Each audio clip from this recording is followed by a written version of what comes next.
जय हिंद दोस्तों, आप लोगों का आपके अपने यूट्यूब चैनल पर स्वागत है और मैं हूं सोहम वर्मा। उत्तर प्रदेश पुलिस के लिए हिंदी का मॉडल पेपर लेकर उपस्थित हैं। प्रत्येक क्वेश्चन बहुत ही महत्वपूर्ण है। वीडियो में अंत तक बने रहें, प्रत्येक क्वेश्चन को सॉल्व करें और अपने मोटिवेशनल कोट के साथ क्लास को प्रारंभ करते हैं। हो चुका आगाज रण का, युग बदलने की तैयार, जीत उसी की होगी, संघर्ष है जिसका जारी। अपना पहला क्वेश्चन देखिए कौन सा है कि वर्णों के उस समूह को क्या कहते हैं जिससे कोई निश्चितार्थ निकलता हो। उसको वर्ण समूह नहीं कहेंगे, क्या कहेंगे? उनको शब्द कहेंगे। वर्ण समूह कभी मत लगा देना, सबसे पहले मन आपका इसी पर जाएगा। फिर वर्ण कहेंगे, यानी कि वर्णों के समूह को जिसका अर्थ निकलता है उनको क्या कहते हैं? शब्द कहते हैं। हमारा क्वेश्चन नंबर 2 है। प्रत्येक क्वेश्चन को आप बनाइए, वीडियो को रोक करके क्वेश्चन को बना सकते हैं और कंटेंट अच्छा लग रहा हो तो वीडियो को शेयर कर दीजिए और चैनल को सब्सक्राइब कर लीजिए। हम उत्तर प्रदेश पुलिस के पूरे मॉडल पेपर 20 तारीख तक पूरा यूपी पूरा मतलब मैथ और हिंदी की गारंटी हमारी। आप चैनल को सब्सक्राइब कर लीजिए, पुलिस का पेपर हो जाए उसके बाद चैनल को आप अनसब्सक्राइब कर देना। हमारा दूसरा क्वेश्चन है, हिंदी भाषा की लिपि कौन सी है? हिंदी भाषा की देवनागरी लिपि है। प्रत्येक क्वेश्चन बहुत ही महत्वपूर्ण है। हिंदी भाषा कौन सी लिपि है? देवनागरी लिपि है। जल्दी जल्दी क्वेश्चन को बनाते रहिए आप। क्वेश्चन नंबर 3 हमारा है कि हिंदी भाषा में बोलियों की संख्या क्या है? हिंदी भाषा में कितनी बोलियां हैं? तो 18 बोलियां। फैक्चुअल क्वेश्चंस हैं, पूछे जा सकते हैं। और किसी आदमी का दिमाग जो है, बच्चे का दिमाग जो है लटका रहता है अपने व्याकरण में, लेकिन यहाँ से क्वेश्चन भी बन जाते हैं। निम्न में से कौन सा शब्द यौगिक का उदाहरण है? यौगिक शब्द का उदाहरण कौन सा है? तो विद्यार्थी, क्योंकि इसका ही संधि विच्छेद सिर्फ संभव है। संधि विच्छेद इसका क्या होगा? विद्याधन अर्थी। विद्याधन अर्थी संधि अगर इसमें पूछे तो बताइए संधि कौन सी है? निम्न में से कौन सा ऊष्म वर्ण है? ऊष्म वर्ण तीनों सा और हाथ ऊष्म वर्ण होते हैं। तीनों सा में से एक सा यहाँ पर है, तो सा तीसरा ऑप्शन नंबर 4 इसका हो जाएगा। प्रत्येक क्वेश्चन को बनाइए अपने लेवल का। प्रत्येक क्वेश्चन आपके लेवल का है, कोई लेवल छोटा बड़ा नहीं होता है। यहीं से क्वेश्चन आएंगे, कहीं से नहीं आएंगे। और अगर जो आप सिलेक्शन लेना चाहते हैं तो प्रत्येक क्वेश्चन को सॉल्व करते रहिए और अपने आगे बढ़ते रहिए। राम धीरे धीरे पढ़ता है, इस वाक्य में धीरे धीरे शब्द क्या है? धीरे धीरे शब्द है क्रिया विशेषण। पढ़ना क्या है? पढ़ना क्रिया है और राम पढ़ने की क्रिया क्या कर रहा है? धीरे धीरे कर रहा है, मतलब क्रिया की विशेषता बता रहा है, तो क्रिया विशेषण हो गया हमारा ऑप्शन नंबर 6 का सी सही है, क्रिया विशेषण। अब वे वो शब्द होते हैं जिनका कोई अर्थ मतलब जो अर्थहीन होते हैं। विशेषण वे शब्द होते हैं जो किसी संज्ञा सर्वनाम की विशेषता बताते हैं। और सर्वनाम हमारे 6 प्रकार के होते हैं। सब चीज़ें हमें पता होनी चाहिए, बिल्कुल टिप्स पर याद होनी चाहिए। जगदीश में कौन सी संधि है? तो जगदीश में हमें पता होना चाहिए व्यंजन संधि है। और जगत धन ईस में टूट जाता है जब इसको हम तोड़ते हैं, तो कौन सी संधि हो गई? व्यंजन संधि और जगत धन ईस। अगला क्वेश्चन, क्वेश्चन नंबर 8। इसी समय मैथ का मॉडल पेपर आपके सामने लेकर आपके सामने रखेंगे। प्रत्येक क्वेश्चन आप उसमें भी प्रत्येक क्वेश्चन को बनाइए। बेहतरीन क्वेश्चन लेकर आए हैं। दीर्घायु शब्द में कौन सा समास है? दीर्घ धन आयु कौन सा समास है? दीर्घ धन आयु, दीर्घायु में शब्द में कौन सा समास है?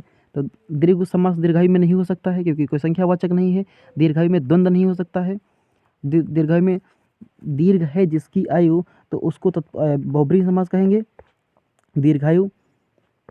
अगला क्वेश्चन हमारा क्वेश्चन नंबर 9 जो है, आँख का पर्यायवाची नहीं है। कौन सा नहीं है? आँख का पर्यायवाची चक्षु है, नयन है, लोचन है, लेकिन रुधिर नहीं है। और जो नहीं है पूछा है तो वही हमारा विकल्प होगा, यानी कि ऑप्शन नंबर 4 हमारा इसका सही हो जाएगा। कौन सा सही हो जाएगा? ऑप्शन नंबर 4, रुधिर। रक्त, रुधिर में होता है रक्त, ये रक्त का पर्यायवाची है। अगला क्वेश्चन हमारा क्वेश्चन नंबर 10। निम्न में से कौन सा शब्द, निम्न में से सही शब्द कौन सा है? सही, तो आषाढ़ कौन सा शब्द सही होता है? हमारा ऑप्शन नंबर ये सही होता है। आपसे क्वेश्चन जाने माने पूछे जाएंगे, लेकिन आप कितना एक्वायर हैं, कितना जल्दी आप चीज़ों को कर लेते हैं, क्योंकि समय कम होता है इस पेपर्स में और कंपटीशन ज़्यादा है। कुछ ना कुछ तो आप लोगों का सबसे अलग होना चाहिए, क्योंकि 48 लाख कम से कम फार्म पड़ा है, उसमें से आपको निकालना है। परेशान मत होना, इसमें सब 12th पास लड़के फॉर्म डालते हैं, बहुत लड़के ऐसे फॉर्म पास डाल देते हैं। अब जितनी मेहनत जिसकी बेहतरीन होगी, रिजल्ट उसी का होने वाला है। अशुद्ध शब्द कौन सा है? कौन सा शब्द इसमें अशुद्ध है? तो विकास अशुद्ध है, प्रशंसा अशुद्ध है, दुष्कर शुद्ध है, शुश्रूषा अशुद्ध है। कौन सा है? शुश्रूषा अशुद्ध है, तो हमारा ऑप्शन नंबर जो अशुद्ध है वही होने वाला है, तो शुश्रूषा हमारा ऑप्शन नंबर डी हो जाएगा। क्वेश्चन नंबर हमारे 11 है। 30 के 30 क्वेश्चन आप सॉल्व कीजिए, 37 के 37 आप सॉल्व कीजिए। 37 क्वेश्चन प्रत्येक मॉडल पेपर में करवाते हैं, और इससे क्या होगा, प्रत्येक टॉपिक आपका कुछ ही सेकंड में, 10 से मात्र 10 से 15 मिनट में आपका पूरी हिंदी एक बार रिवाइज हो जाती है, जिससे आपको कुछ नहीं, 10-15 सेकंड, 10-15 मिनट में आप क्या पढ़ लेते होंगे। तो समय आपका महत्वपूर्ण है, लेकिन तब भी जबकि क्वेश्चन मिल रहे तो आप सॉल्व करते रहे। दूसरों से आगे बढ़ने की इच्छा स्पर्धा कहलाती भैया, स्पर्धा। यही तो जो एग्जाम दे रहे हैं, यही तो स्पर्धा है, कंपटीशन है, कंपटीशन है। क्या है, कंपटीशन यही तो है। और अगर जो हमारा प्रयास अच्छा लग रहा हो, चैनल को सब्सक्राइब कर लेना, कंटेंट को शेयर कर देना दोस्तों में अपने, वीडियो को शेयर कर देना और चैनल को सब्सक्राइब कर लेना। वह स्त्री जो संतान उत्पन्न कर सके, उसके लिए उत्पन्न ना कर सके, सॉरी, वह स्त्री जो उत्पन्न ना कर सके, क्योंकि इसमें ऑप्शन में दिए नहीं था उत्पन्न कर सके, तो उसको कहते हैं वंध्या। क्या कहते हैं उसको? वंध्या कहते हैं। पुत्रहिता नहीं कह, पुत्रहीना नहीं कह सकते, खंडिता नहीं कह सकते, परकीया नहीं कह सकते। अगला क्वेश्चन हमारा क्वेश्चन नंबर 14 है। इसमें आपको बताना है तत्सम कौन सा है। क्या बताना है आपको? तत्सम शब्द कौन सा है। हम लिख रहे हैं, आपको बताना क्या है तत्सम शब्द इसमें कौन सा है। तत्सम इसमें कौन सा है? थान नहीं है, स्थान नहीं है, स्थान नहीं है, स्नान है। ऑप्शन नंबर डी इसमें तत्सम आपका है। और क्वेश्चन नंबर 15 हमारा बहुत ही बेहतरीन क्वेश्चन है। इसमें भी तत्सम ही पूछा गया है, तत्सम पूछा गया है। आप क्वेश्चन को बनाते रहिए। आप यहाँ से क्या सीख रहे हैं कि हमें तत्सम तद्भव पढ़ना है, हमें संधि समास पढ़ना है, हमें उपसर्ग प्रत्यय पढ़ना है, हमें एक से अनेक शब्द पढ़ने हैं, पर्यायवाची शब्द पढ़ने हैं, विलोम शब्द पढ़ने हैं। दिवाली नहीं हो सकता है, दीपावली नहीं हो सकता, दीपावली। दीपावली जो हमारा तत्सम शब्द है। अगला क्वेश्चन हमारा क्वेश्चन नंबर 16। क्वेश्चन नंबर 16 है। इसमें पूछा गया तद्भव शब्द कौन सा है। क्या पूछा गया इसमें आपसे बच्चा पूछा गया है कि तद्भव शब्द कौन सा है। हम लिख रहे हैं, जो आपको जो नहीं लिखा गया उसको हम लिख रहे हैं। तद्भव शब्द कौन सा है? तो अत्र नहीं, अंतर नहीं है, अंध नहीं, अगुष्ट नहीं, अंडी। अंडी हमारा तद्भव शब्द है। तद्भव शब्द वे शब्द होते हैं जो संस्कृत से हिंदी में अपना रूप परिवर्तन कराए। तत्सम वे शब्द होते हैं जो हिंदी में, जो संस्कृत से हिंदी में बिना रूप परिवर्तन करके आए। अगला क्वेश्चन हमारा क्वेश्चन नंबर 18 है कि सौरभ धीरे धीरे दौड़ा अतः असफल हो गया। मतलब दौड़ना क्या है यहाँ पर? दौड़ना क्या है? दौड़ना आप जानते हैं क्रिया है, और क्रिया की विशेषता जो बताएगा वो क्या कहलाएगा?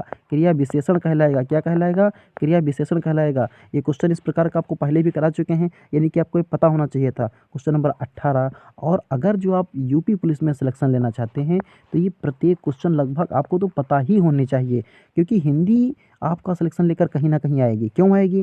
क्योंकि प्रत्येक क्वेश्चन 37 क्वेश्चन है, और 37 जब आप यहाँ से कर लेंगे तो आपका कहीं ना कहीं मेरिट बनने वाला है। जो इसमें पीछे हटेगा, जो मैथ्स में पीछे हटेगा, वो पीछे रह जाएगा, क्योंकि यहाँ से प्रत्येक क्वेश्चन लड़का बनाने वाला है।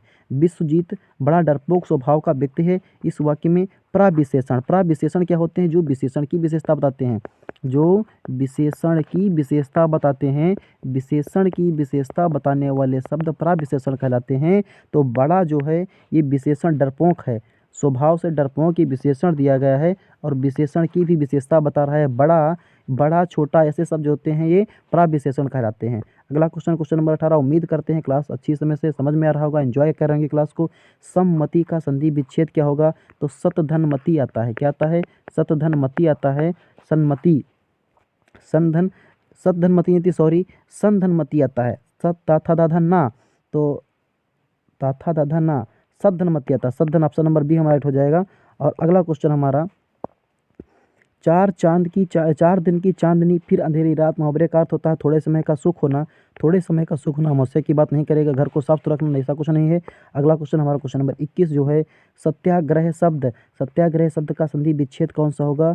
तो आप सत्याग्रह को सत्य धन आग्रह कर सकते हैं, और सत्य धन आग्रह कहीं लिखा है, सत्य धन आग्रह, आ के साथ आ मिलेगा, बड़ा आ बन जाएगा। कौन सी संधि बताओ? कौन सी संधि? स्वर संधि है।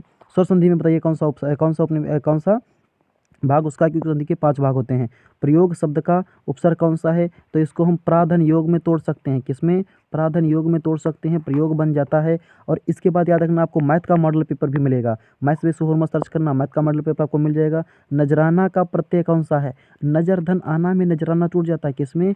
नजर धन आना में टूट जाता है नजराना। तो आना कहीं है, ऑप्शन नंबर बी में है। आप ऑप्शन को मत देखिए, सबसे पहले आप अपने विचारों को रखिए, अपनी चीज़ों को सॉल्व कीजिए, और फिर वो ऑप्शन में जाकर देखिए, आपको ऑटोमेटिक मिल जाएगा अगर जो आप सही हैं तो। भानुदय क्या है? भानुदय का संधि विच्छेद पूछ रहा है। तो भानु और धन उदय, भानु धन उदय, भानु धन उदय, भानु धन उदय यही हो जाएगा। भानु, अब देखिए आप यहाँ पर जैसे हमारा भी गलत हो गया, आपका भी गलत हो सकता है।